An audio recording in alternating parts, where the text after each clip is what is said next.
Cytotoxic effects of naphthalene on erythrocytes due to inhalation. Naphthalene C10H8 is an organic compound. Its symbol is polycyclic aromatic hydrocarbon. It's a white crystalline solid with a very potent odor. It has widespread industrial and commercial applications.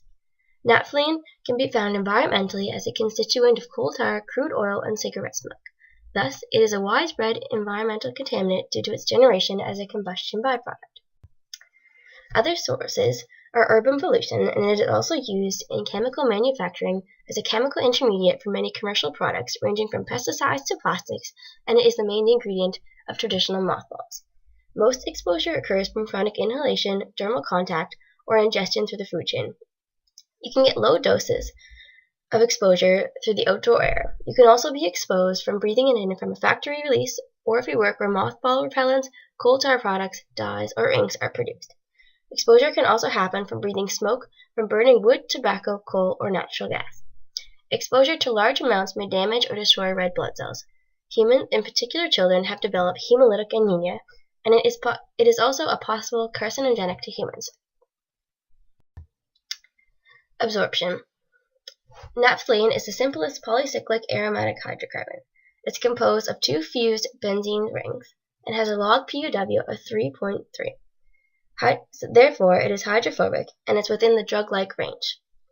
Therefore, it can undergo simple diffusion across cell membranes, and this is typical as when a toxin is inhaled, it typically relies on simple diffusion because alveolar membranes don't have many transporters. Naphthalene does not have any functional groups and consists of two hydrophobic aromatic rings. Since there are no functional groups, it will not be ionized and therefore does not hinder its simple diffusion across the alveolar membrane. Distribution. Naphthalene enters your body if you breathe air containing it. It gets absorbed across the alveolar membrane via simple diffusion, dissolved into the bloodstream where it must cross the red blood cell membrane, also by simple diffusion. It gets delivered to the liver and other organs where it must pass the organelle membrane by simple diffusion. It then passes through your body and within 3 days will exit the body as urine and waste. It is assumed that absorbed naphthalene is distributed throughout the body with a relatively rapid turnover rate and without considerable accumulation in any tissue. There have been low levels of naphthalene found in some samples of fatty tissue and breast milk. Phase 1 metabolism, oxidation. Due to its lack of functional groups for conjugation, the first steps in naphthalene metabolism is oxidative in nature and catalyzed by cytochrome P450 oxygenases that produce an electrophilic epoxide intermediate known as 1,2-naphthalene oxide. The cytochrome P450 most common in the respiratory tract is CYP2A1. Phase 2 metabolism conjugation. Once formed, the epoxide can be detoxified by enzymatically conjugating with glutathione via glutathione S-transferase, ultimately forming a variety of cysteine conjugate derivatives known as thioesters. If the epoxide is not readily conjugated to glutathione, it can spontaneously rearrange to form naphthales, predominantly 1-naphthal. These can then be conjugated to glucuronic acid or sulfuric acid via enzymatic reactions. If naphthales are not conjugated, they can be enzymatically hydrated by epoxide hydrolase to form naphthalene 1,2-dihydrodiol. This can be converted to 1,2-naphthalene diol by reductase. The 1,2-naphthalene diol is subsequently oxidized to 1,2-naphthalene quinone and hydrogen peroxide, and then subsequently can be rearranged to 1,4-naphthalene quinone. 1,4-naphthalene quinone can also be produced from 1-naphthal. Naphthals have an added OH functional group, which will not be ionized. Alcohols are third highest on the polarity table, thus inflicting hydrophobic properties in the molecule.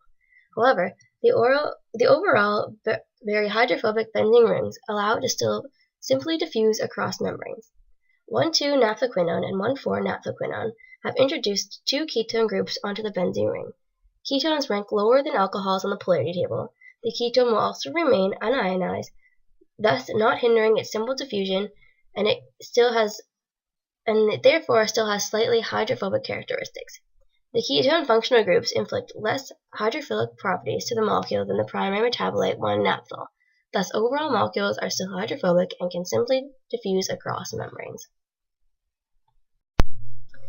The majority of the absorbed naphthalene is eliminated in various forms of metabolites in urine.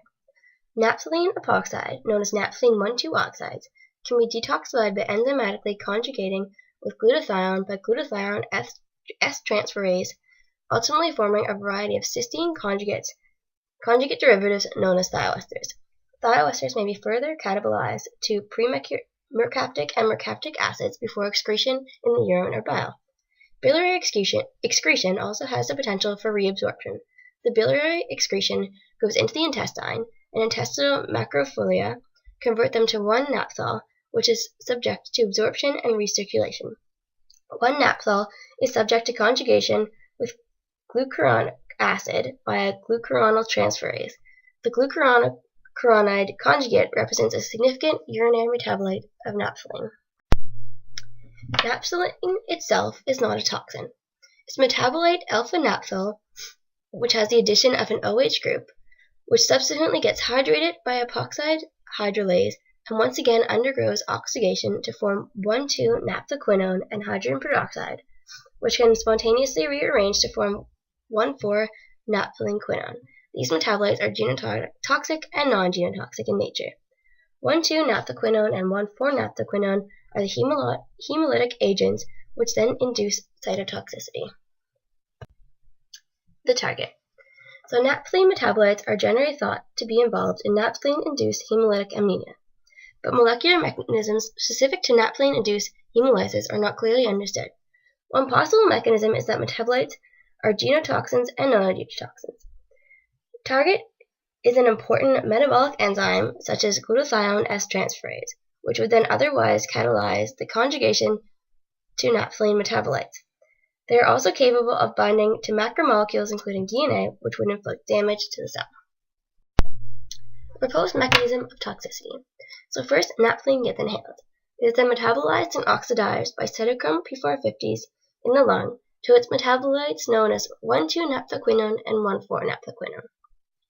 Due to 1,2-naphthalequinones and 1,4-naphthalequinones' physical and chemical properties, it can undergo simple diffusion across the alveolar membrane. This then dissolves into the bloodstream, where it is distributed towards the target, which is the red blood cells. Next, it is the interaction with the target molecule, cellular dysfunction and injury, as well as the inappropriate repair and adaptation. These metabolites bind to important metabolic enzymes such as glutathione S-transferase, which is typically one of the cell's main detoxification mechanisms. When such metabolites bind, this conjugation of reduced glutathione is then inhibited.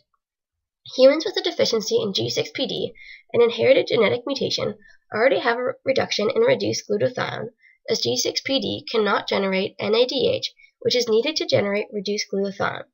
Thus, their glutathione defense mechanism is already hindered.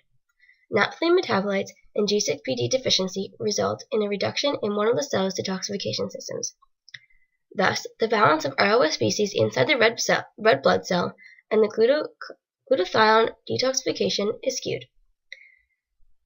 This rate of imbalance is magnified in individuals with G6PD deficiency, as the hallmark of G6PD deficiency is the inability to maintain adequate GSH levels when challenged by an oxidative stress.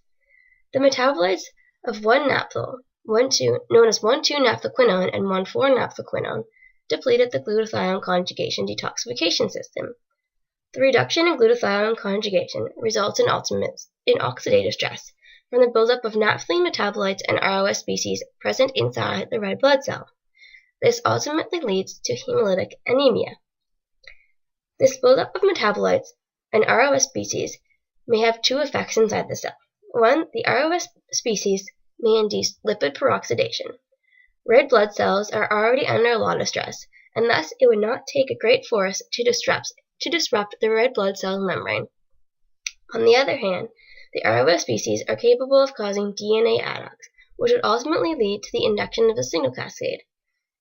It could potentially induce P53, leading to transcription of P21, which would inhibit cyclin-dependent kinases, leading to a stop in cell cycle progression and ultimately leading to the cell to apoptose. Either of these mechanisms would result in the hemolysis of red blood cells. Thus, if this toxicity and the level of exposure gets out of control, it can result in hemolytic anemia. So the effects on the organismal level. Either mechanism, either lipid peroxidation or apoptosis, would result in the hemolysis of red blood cells. If the toxicity gets out of control, it can result in hemolytic anemia, as I stated before, due to the chronic inhalation of naphthalene.